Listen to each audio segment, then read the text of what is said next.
Welcome, everyone. Thank you for joining the CPO speaker series, 2025 speaker series for the March session. We're happy to have Stuart Murray here today. He's going to be talking to us about metrics and quite a bit to go into it. So I'm not going to steal his thunder, but I just wanted to welcome you here on the behalf of CPO. We are rather recording the session so that we can share the video online on our YouTube channel. We'll also provide links once we get to it from our website, but that's so that those that weren't able to join us live are able to learn from our discussion and the information that Stuart is going to share with us. So, once again, welcome. And Stuart, instead of me reading through a bio, I'm going to leave it to you to introduce yourself, because that way you can talk about what you want to talk about, and then just take it away and start into the presentation when you're ready. I don't know. It always sounds better, Alice, when you say all the really nice things about me. But, for me to say it, it sounds somewhat egotistical. But so we'll get started. Good afternoon, everybody. My name is Stuart Murray, and I want to say thank you all for attending and listening to me. Hopefully, this will be an engaging discussion and maybe give you some good ideas that you can take away and utilize in your own environments.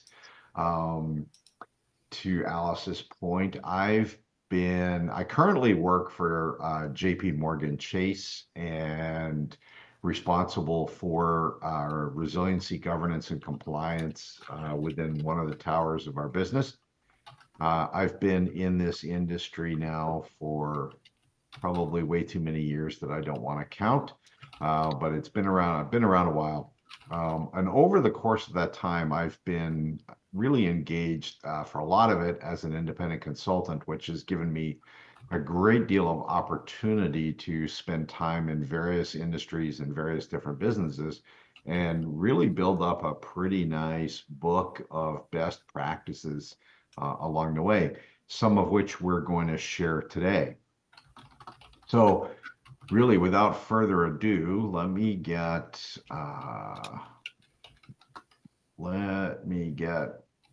our presentation lined up here, and we'll get rocking and rolling.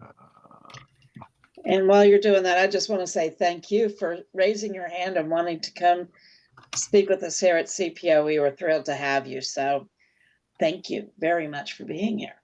Oh, my pleasure. So let's I think this is what I need to do. Just bear with me. I'm a little less familiar with Zoom. I'm more used to Teams, so it functions. I can relate. Functions a little bit differently. It's a beautiful fall picture that I see. There we go. We have it in slide mode. Go for it. All right. Perfect. Okay.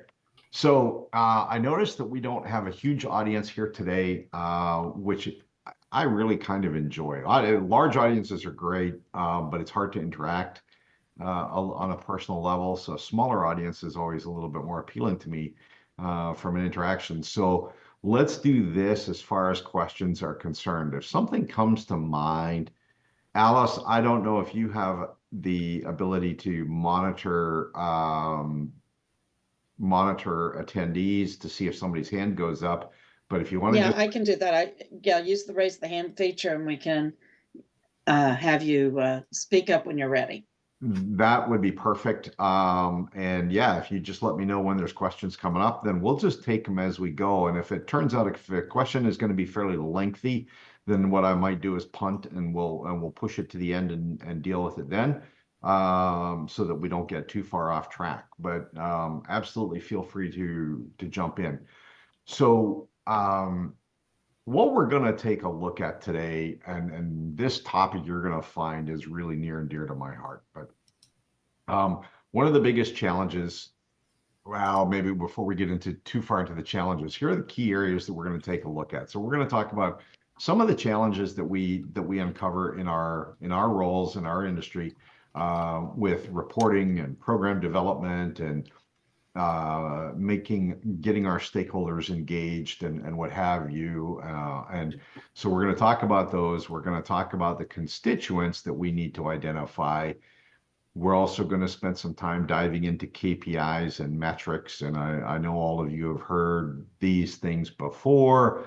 What I want to do is dive into those a little bit deeper so that we can see specifically how they work and how they can drive the story that we're trying to tell within our organization. And that takes us to point number 4, which is the story. How do we do that? How do we tell it? What is the story? And how do we package that all up so that it makes sense for folks, right? So we'll talk about that too.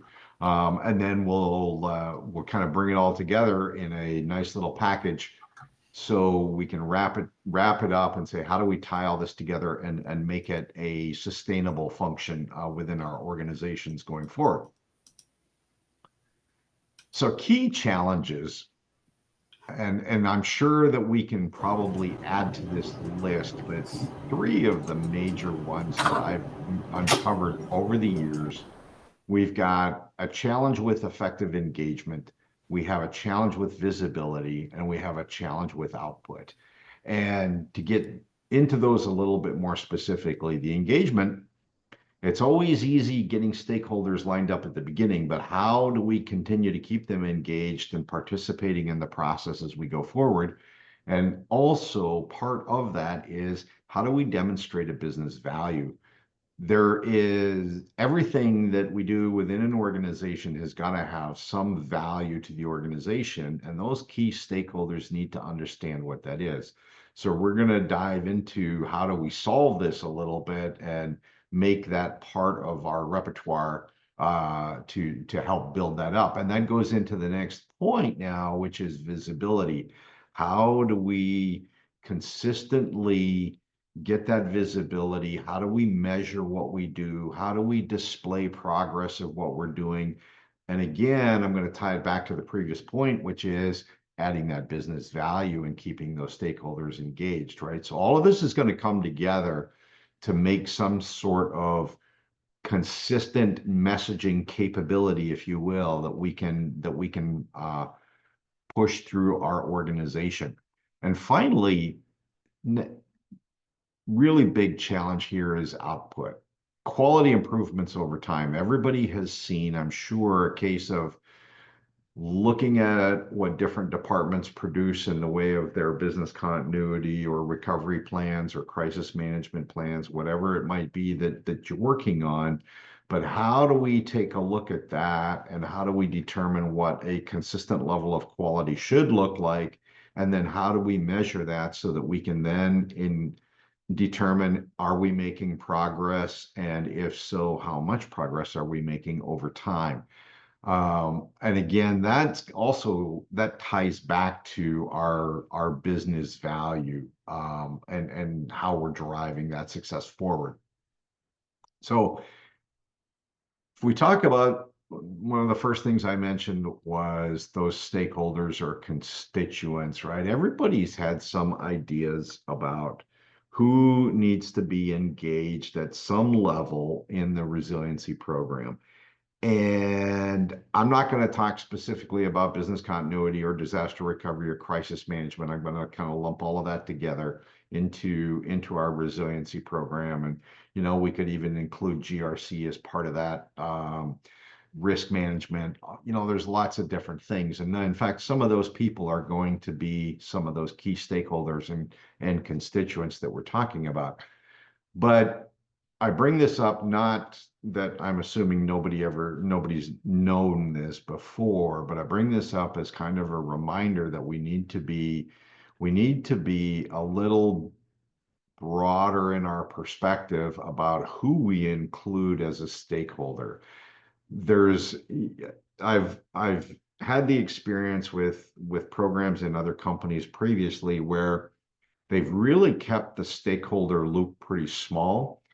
And that actually shoots them in the foot, because all of a sudden now you've got some stakeholders are talking about something to others and nobody knows, they don't understand what's going on. And so more visibility typically is better. However, with more visibility comes greater responsibility in terms of reporting and how you do that. And we'll talk some more about that as we kind of get into it a little bit deeper.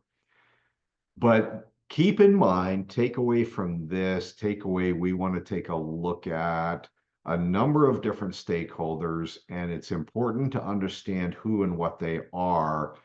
And keep that in your minds for the next few slides, because we're going to come back to this in a little while.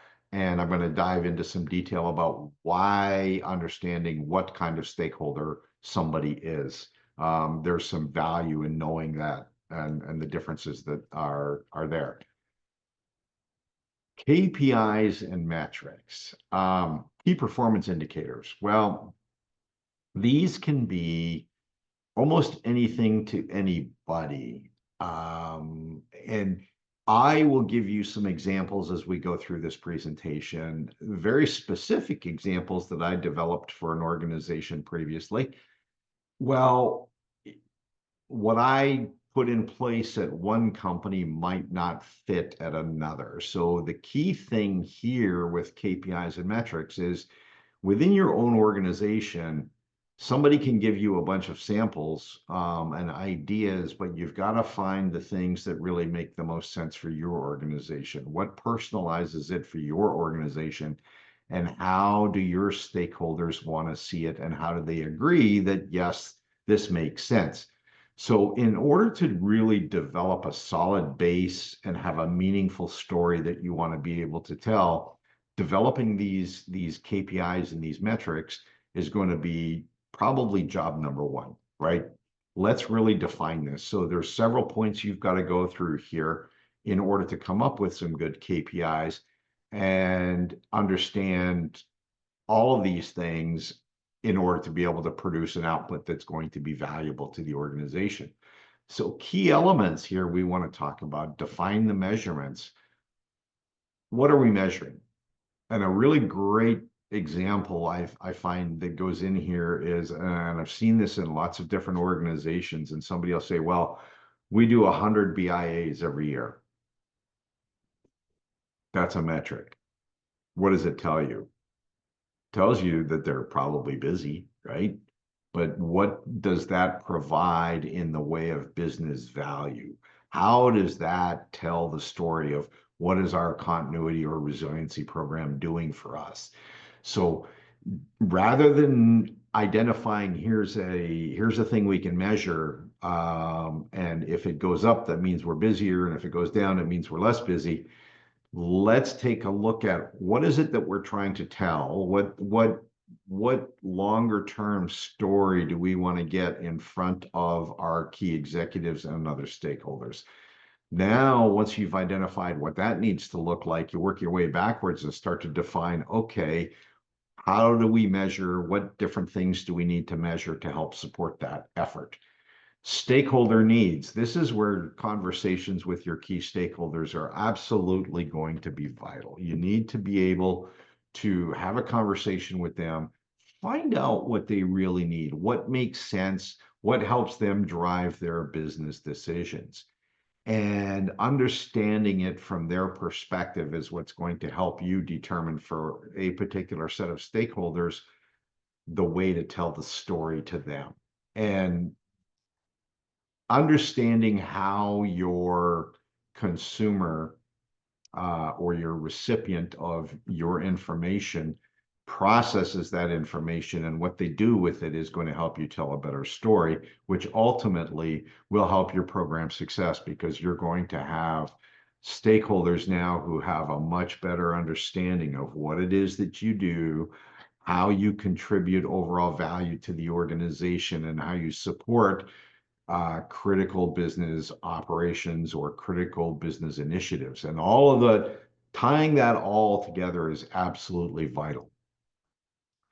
So you figured out the needs, figure out what they want, what makes sense to them. Now start to kind of functionally get in there, figure out what those metrics need to be able to tell you. So what do they want to see? Does somebody want to see, well, how many plans got completed this year? Or how many exercises did we do? Or what was the outcome of those exercises? And maybe how many findings came out of them, and maybe how many process improvement issues came out of that. all of those are questions now that start to dive into the specific requirements for your organization. So what works, like I said, for one is not necessarily going to work for somebody else. So this is where you really start to dive in and figure that out. Organizational value. This is absolutely vital. And this is where so many programs, unfortunately, get axed or get cut back significantly in downtimes when there's budget cuts coming, is because the true value isn't readily recognized by executives that are making these decisions. So that's where we're going to, you kind of tie all of these things together to say, what is this value that we bring to the organization? And you knowing the value is only half the story, right?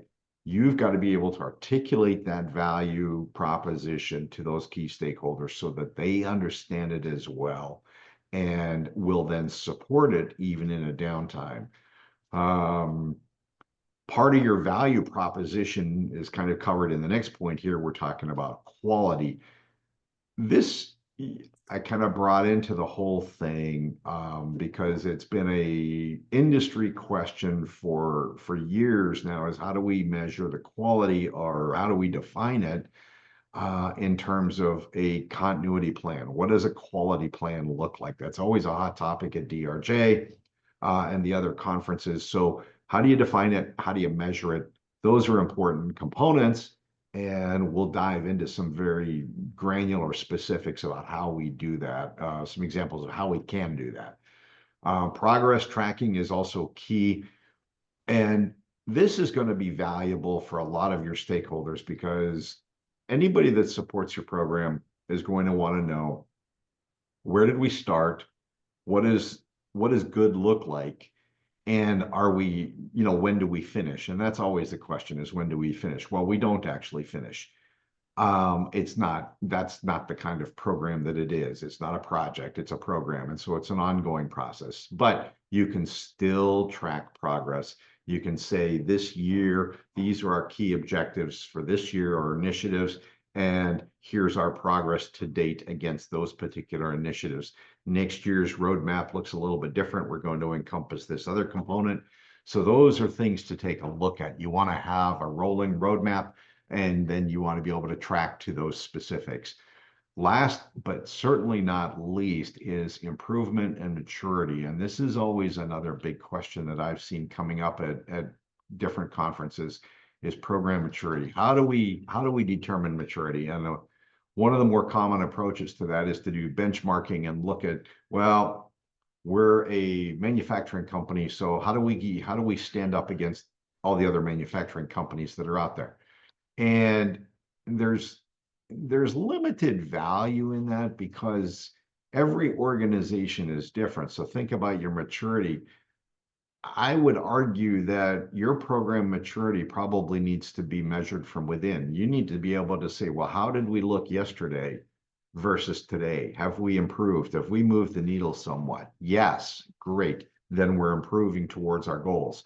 Your goals may not be the same as every other organization that's in your industry. So that benchmarking, while it can be helpful, it needs to be taken in the context in which it's intended, which is, this is a high level view, right? Doesn't necessarily dictate or indicate what your overall maturity process looks like.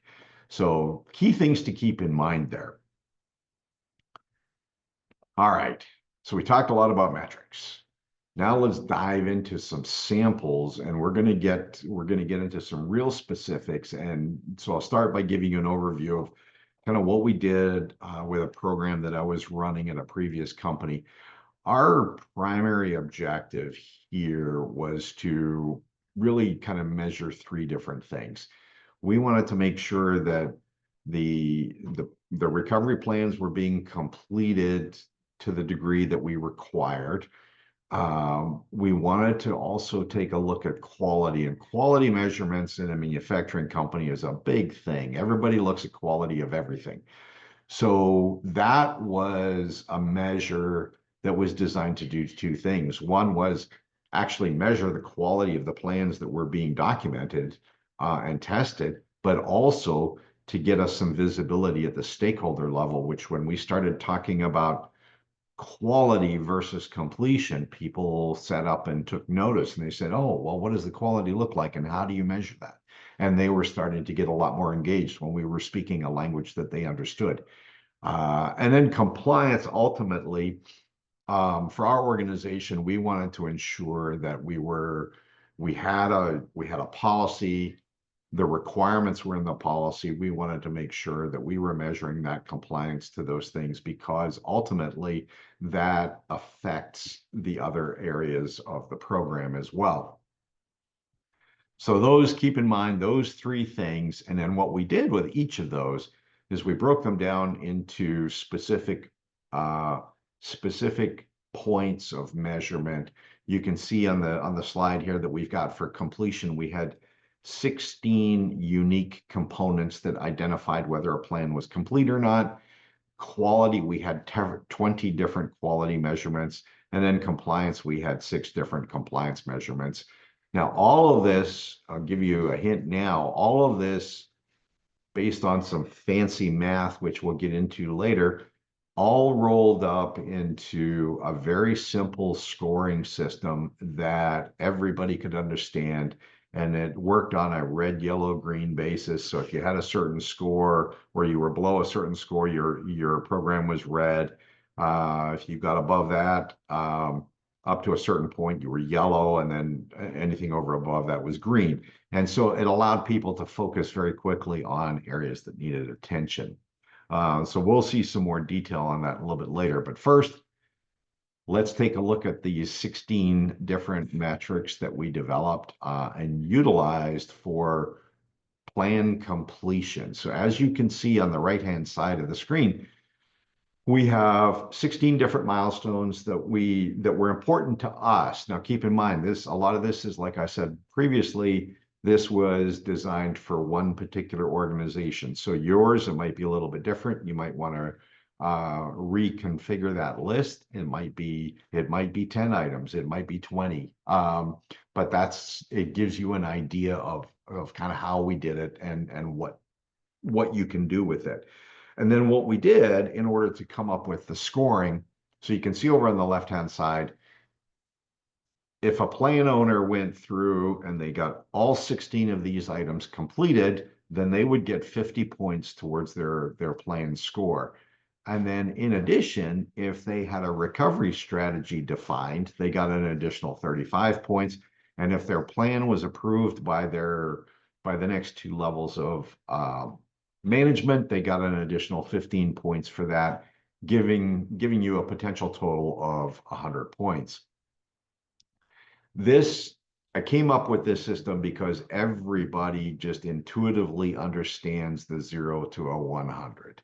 All those years in school, if you got 0 on a test, it wasn't very good. If you got 100, it was really good, right? So, and somewhere in between is better or not quite as good as you want it to be, right? So everybody gets that. That's why I designed it that way. Next, we'll take a look at those quality metrics. And I apologize, most of you probably can't read this. It's a little bit like an eye chart, but I'll be happy to send you a version you can enlarge and read at will. But what you're looking at here, we created those 20 different quality metrics that I mentioned. And the first line item at the top of the chart is site plan documentation. And so we had 3 categories. It was either substandard, it was standard, or it had achieved excellence. And you would get various points for each of those. So if your documentation didn't exist, that was considered to be substandard. If all you did was use the standard template that we provided and the language that was contained within that, then you got the standard number of points. Excellence referred to something where you had taken the template and then you had tailored it to your location specific requirements. So it was much more personalized and targeted towards your specific business. And the point range for that particular item goes 0 for substandard. You got 2.5 points. if you hit standard, and 5 points for excellence. So all of those points, you add up each of those 20 items, potentially you could achieve a score of 100 like the previous one.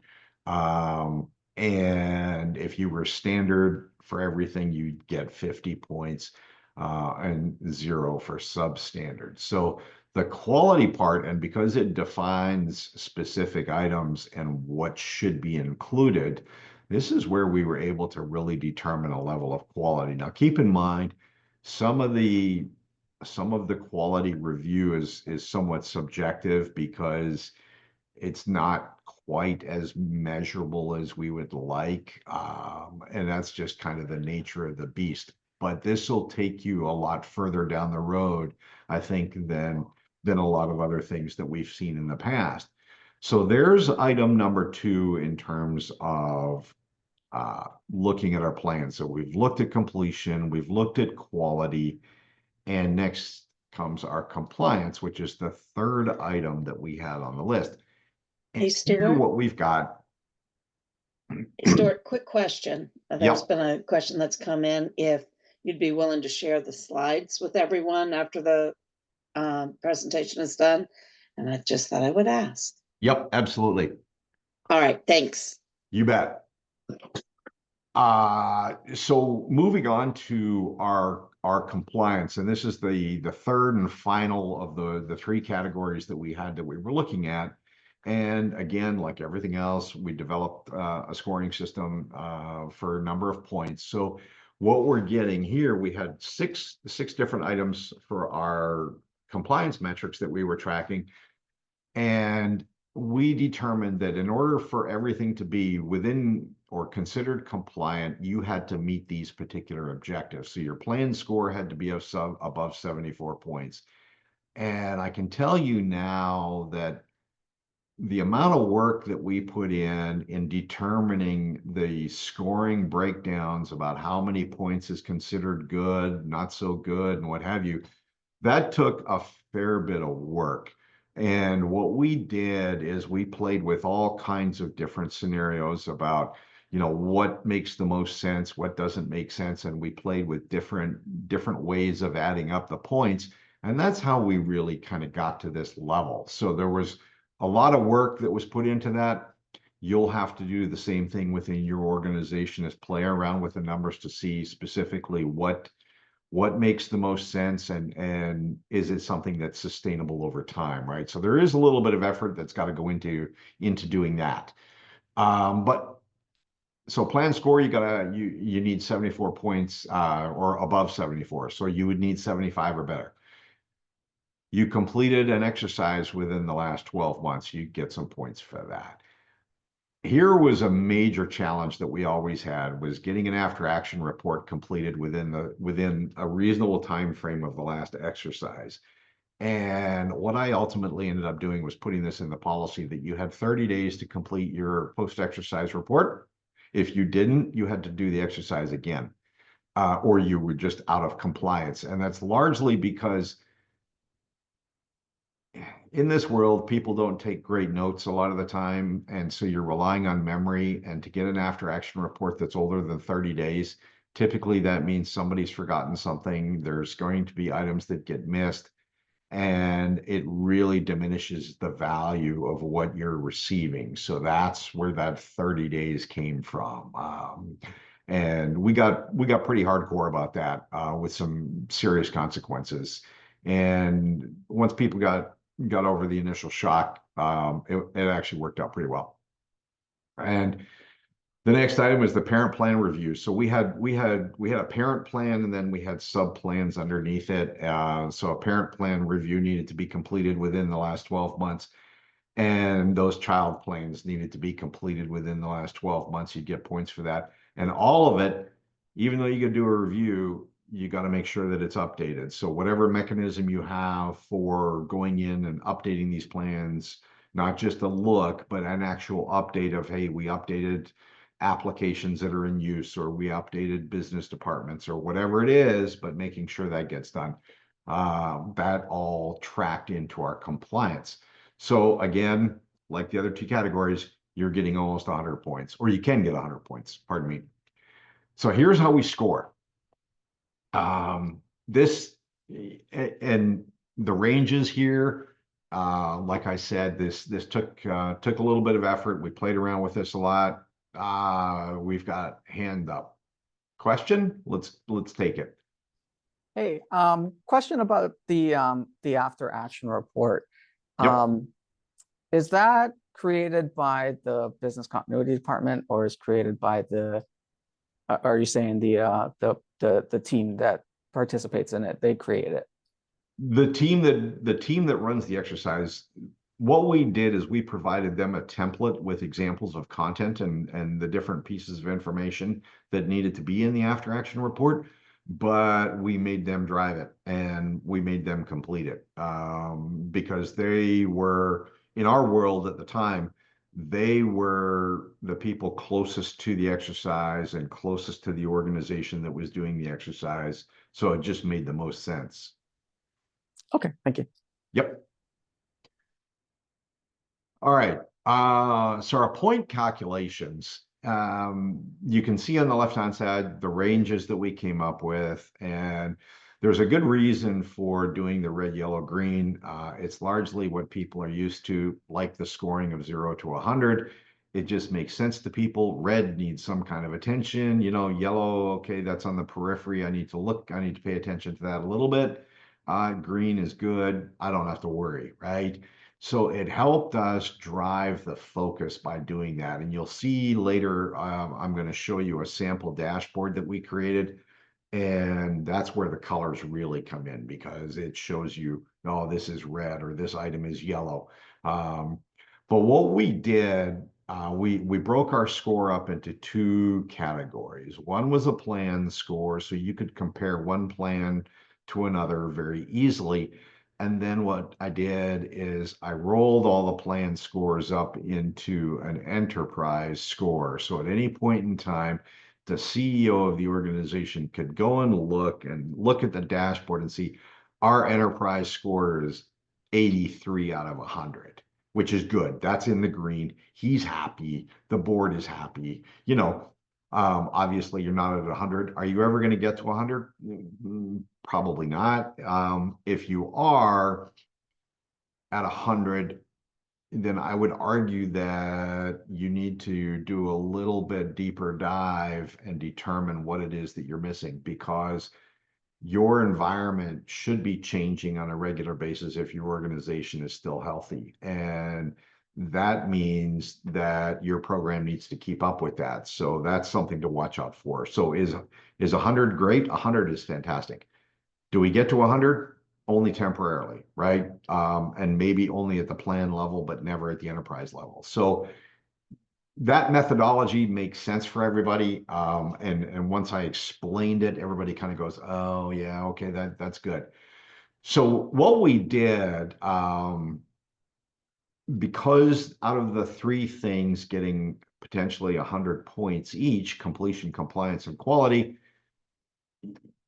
you can't have 300 points on a 100-point scale, right? So you've got to factor that and figure out what gets more attention or what deserves more points or what's more important to the organization at any given point in time.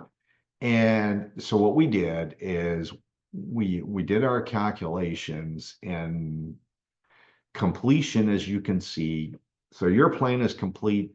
That score would get a 0.15 weight applied to it.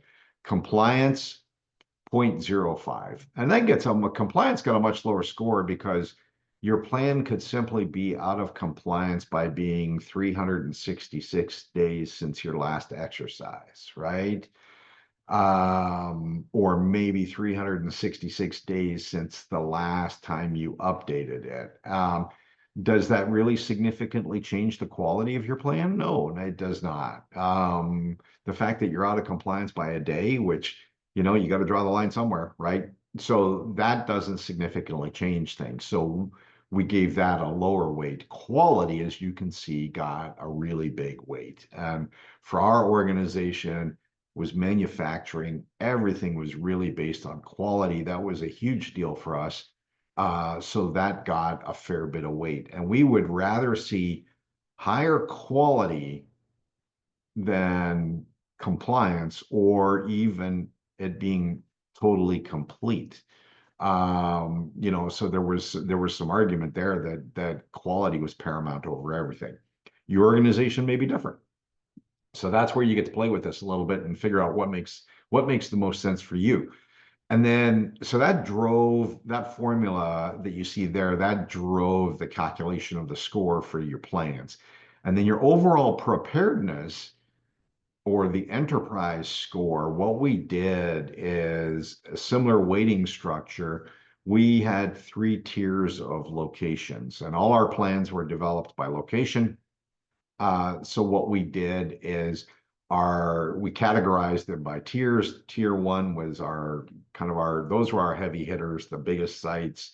They had the biggest negative impact on revenue if something were to go down. So that's how you would fall into that category. Tier 2, obviously not quite so much, and tier 3, kind of at the bottom of the list. And then so those got a weight as well. So what that ultimately does is gives you a score that's really focused on the most impactful things in the organization that we're measuring.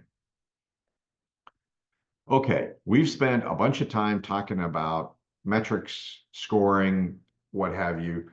Now let's kind of tie that into connecting it to the business. And I think most of you, I'm not going to spend a huge amount of time on this screen, but we've all got lots of experience in this industry. This is kind of a reminder, right? Though, that tying your program to business objectives and how you support those is absolutely vital in driving this message forward and getting it to the appropriate stakeholders and having it make sense for them.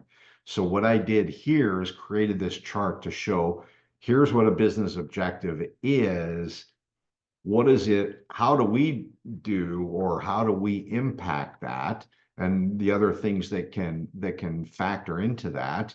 And then who do we need to partner with in order to make sure that we're supporting those particular objectives? So simple chart to kind of help you in identifying who some of those key stakeholders are and where you can find them and who you need to do, who you need to talk to craft the message that you're going to provide. So as you've gotten all of that, right? So we've got all these metrics, we're figuring out who our stakeholders are and what have you. Now the question is, how do we package all this up and, and provide it to our stakeholders in either a mechanism, a format, some way of providing the info that makes sense for them and is going to give them what they need to know. And I say what they need to know. Go back to what I said earlier about the different stakeholders and what you're telling them and why it's important to provide information that's specific to that stakeholder. Yes, it creates a little more work in terms of reporting, but the value or the ROI that you're going to get on that is going to be huge. I promise you. You start producing a report that goes out to a specific stakeholder and it's customized for them. I'll give you a great example. At the manufacturing company that I was at, we created a monthly report that was targeted to CIOs, divisional CIOs. So we had 3 different divisions within the organization, or 4 within the organization, and each one of those divisions had a CIO.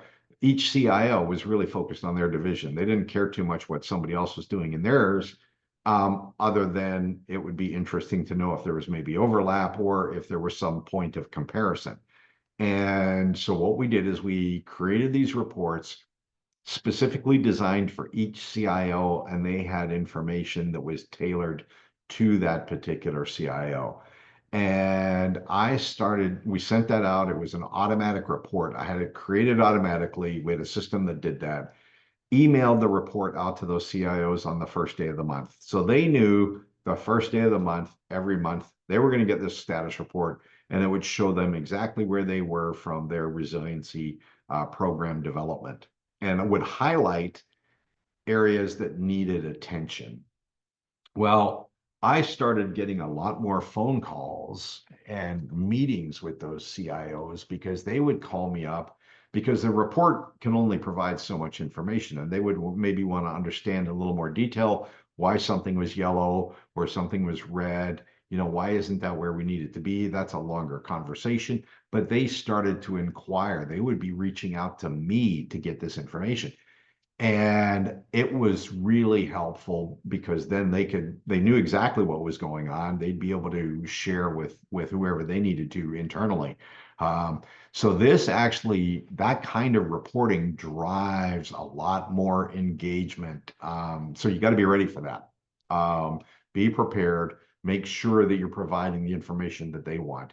And, you know, I've got a couple of points on here, but targeted information. So this has got to be meaningful to the recipient. This is really, really important. I can't stress this one enough. You take a look at the CIO. Does the CIO care what the different department continuity plans look like? Probably not. What the CEO wants to know is how well prepared are we as an organization to be able to sustain and overcome or recover from any kind of unplanned disruption, right? That's what they need to know. So that ties back to those stakeholder conversations that I mentioned earlier. Make sure you're engaging with them and getting that right kind of information, which is, what do you need to know? What will help you? How often do you need to get it? What's the best kind of delivery format for you to make for ease of consumption? Not everybody's the same. Some people don't like email. Some people don't like PDF. Some people like a printed report put on their desk. You know, figure out what it is that stakeholder wants and then figure out a way to deliver that to them. That's how you're really going to increase that engagement with those stakeholders. The second part of our slide here, talking about frequency and consistency of reporting, this is absolutely vital. This goes to one of the key tenets, which is say what you're going to do and then do what you say.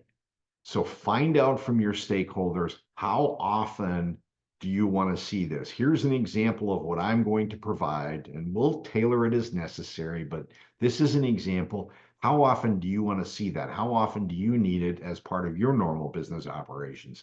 Maybe it's once a week, maybe it's once a month. The CIOs that I was telling you about previously, we agreed upon once a month, and they like that. So get that agreement, get that engagement, but then once you sign up to do that, once you say, here's what we're going to do, then it doesn't really matter what obstacles you run into, you got to make sure you deliver on that. That's absolutely key, because what that illustrates is the reliability of your operation to be able to deliver information that's valuable to them and is necessary. And they'll become dependent on it. And I promise you, once you send out a few, if you miss one, you're going to find out pretty quickly. People are going to say, hey, I didn't get that report. Where is it? Well, maybe there was nothing actionable in it. That's okay. Send it anyway. So get that agreement, figure out the frequency, figure out the consistency, work with your stakeholders on that, and then figure out how you're going to deliver on that. That's going to be the best way to do it. And also the specifics on what information they want to see. Those are key, I think, keys to success in terms of building and maintaining that stakeholder engagement. So this real quick, this is a sample dashboard. Really designed to show, I told you before, we had divided things up into the 3 tiers, so you can see for tier 1, tier 2, tier 3, kind of how many locations there were in each. And then the weighted average score over on the right-hand side that shows a 69 is yellow. That's the overall enterprise score. So it's simple, but it's quick, it's easy, and it's something that everybody can immediately focus in on and say, oh, okay, these are problem areas. We need to go figure out what's happening there and get that resolved. I think this one we can probably skip over. We talked a lot about the audience. the key things I think here that are really kind of important is they're all important, but I've talked a lot about some of them already. But the bottom point on our list here, illustrate the long-term goals and your progress indicators. Make sure that your stakeholders, after you've identified and connected with them, make sure that they understand what the longer term objectives look like, what that roadmap looks like, and what the progress indicators are telling them, so that everybody can now monitor that progress as you continue to move forward. That's going to be critical. We talked about the audience. So this, I think this is really important. How do I engage my audience? A lot of reporting and a lot of what I've seen done in our industry over the years has been kind of a one-way flow of information a lot of the time. Not always, but a lot of the time. And that one way does not really create a meaningful dialogue or even opportunity for dialogue. So figure out how to include your audience as part of the solution. And I've got in parentheses here, I say active participation.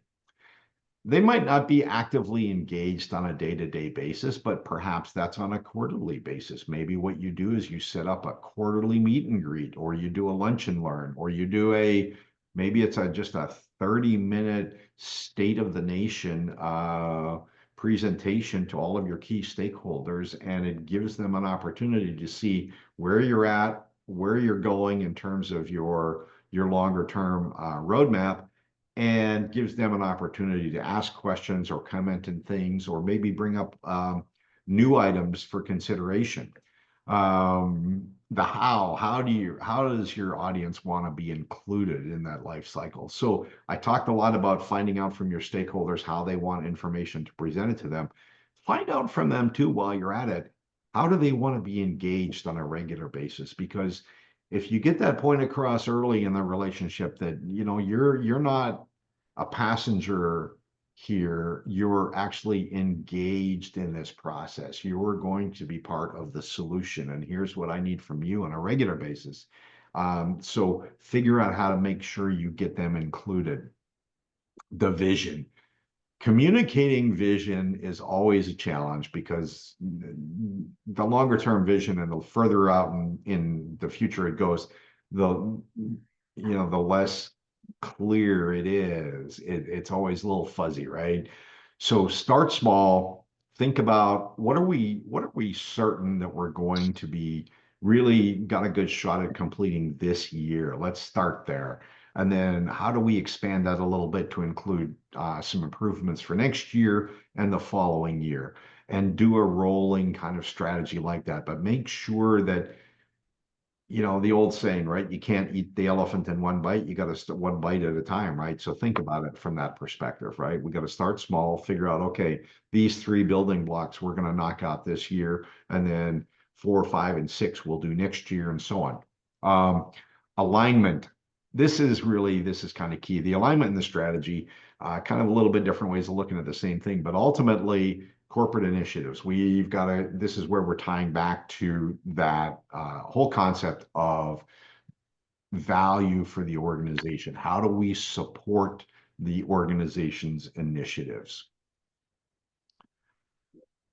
Automation and management. So here's kind of some good points, I think, for taking a look at how you can improve processes and maybe streamline a little bit, and look for, number one thing is look for areas where you can automate what it is that you do.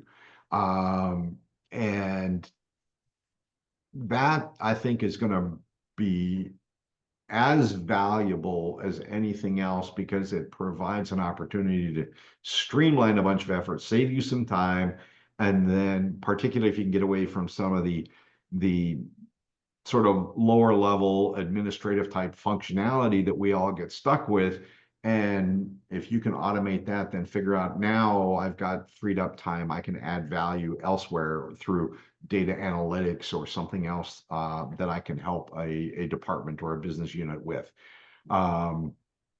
Partner up with your GRC program. If your organization has got one, partner with them and figure out how you can leverage them to get a lot of what you need done accomplished. They're always a great partner, I found, and frequently they're in a position to be able to take on some of what we traditionally have considered in our realm, and I find it's nice to get it delegated to somebody else. Last but not least, correlating it all, bringing it all together and tying it up and putting a nice bow on it. And how do we make it all function? So key points here, data governance is your friend. Absolutely. You can't operate with bad data. So make sure that whatever it is that you're measuring, those metrics that you come up with, make sure that that data is consistent and you're able to count on it. And somehow it's got some sort of framework so that it doesn't change, randomly. It's got guidelines to it. So you want to make sure that you've got that.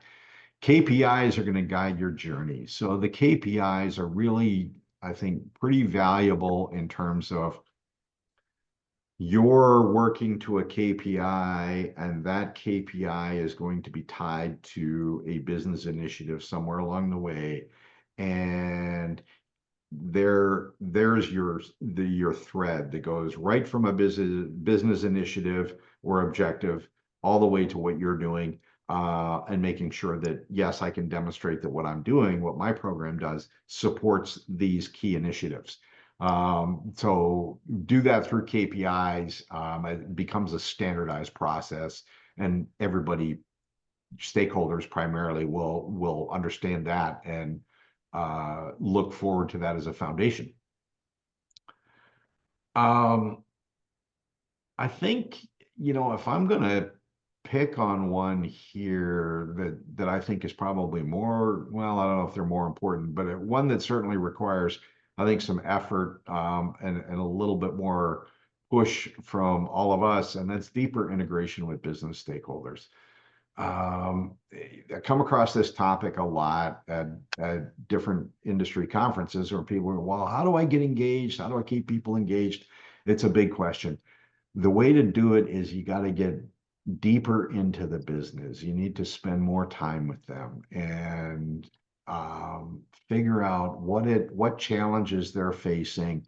Some of those may relate to what you're doing, some of them may not, but where they do, that's an opportunity, and it's an open door for you to be able to go in and say, well, I can help a little bit with that, or what we're doing helps support that this way.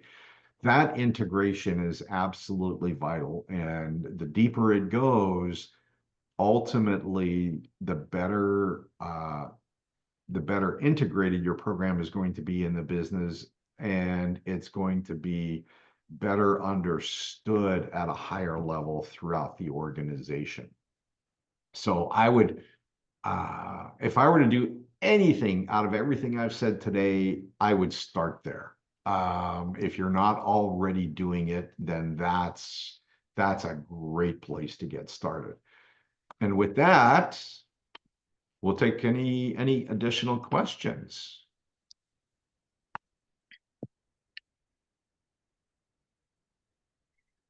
Thanks, Stuart. That was very insightful. I'd seen a lot of what you had shared before, so that's part of why you said, yes, come on over and talk to us. But you added some additional intelligence there. So anybody have any questions? Go ahead and unmute or raise your hand. No, we got about 6 minutes left. No questions. This is. I either answered them all or it was a total flop. I don't think it was a total flop. No, dude. Here we go. Jill has a question. Will the recordings be sent out afterward? Yes, we will be publishing the recording on, it will be going into our YouTube channel, and then also a link will be included on our website to the recording, so it will be available. also will be sharing the slide deck as well. Probably PDF form would be best. Right. Okay. Yeah, I Edward, do you will- have a question? Yes, please. So, Stuart, a question, a little bit of a tangential question. When you were doing this, did you ever experimented with having a dedicated exercise team? And if so, whether you were involved in that process at all, or if you have seen others, and if so, do you see any benefits for having a dedicated exercise team? So that's an interesting question. I have never seen an organization do that, and I don't know that I would necessarily go down that road. Here's why I say that. A dedicated exercise team implies to me that those are people that would be separate from the daily operations of the business unit or from the technology or whatever it is. Ultimately, when it's time to restore those processes or recover from some kind of disruption, the operational folks are the ones that you really need to have, not the exercise team. So I think that would be creating a specialty that probably wouldn't drive a whole lot of benefit at time of recovery. That's at least my initial thought on that. Gotcha. Thank you. Mm-hmm.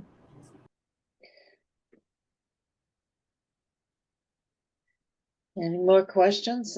There are several comments saying thank you. Well, you're all very welcome. Thank you so much for inviting me, Alice. I really appreciate the opportunity. It's great to get out and meet some new people and have an opportunity to talk to fellow practitioners.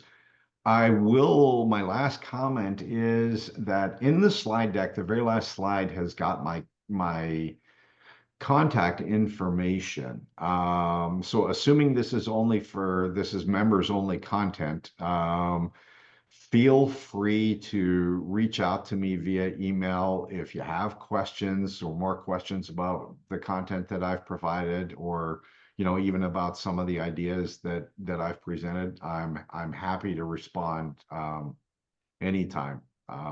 Email's probably the best approach because I look at it at odd hours of the day. So I can relate. Well, thank you so much, Stuart. I've known Stuart for a few years now, and we actually met on an online forum, something like this. But we've always had a good conversation and learned from each other every time that we chat. So thank you for joining us. I do want to remind everybody on the call before we sign off that we have set the date for our annual summit.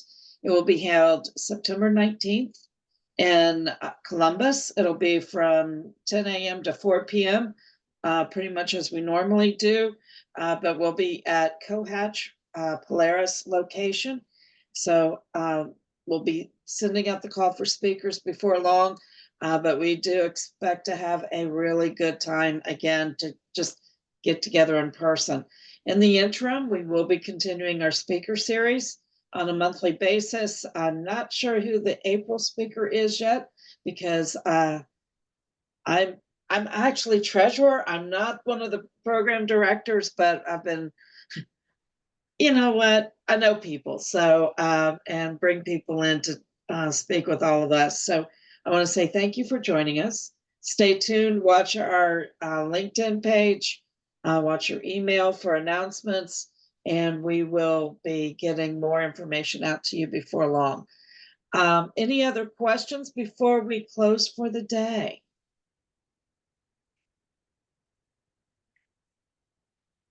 If not, I'm going to say thank you again. If you've got the sunshine like I do outside my window, go enjoy it and have a great rest of your day. And we will talk to you soon. Thanks all. Thank you, Stuart. thanks, everybody. My pleasure.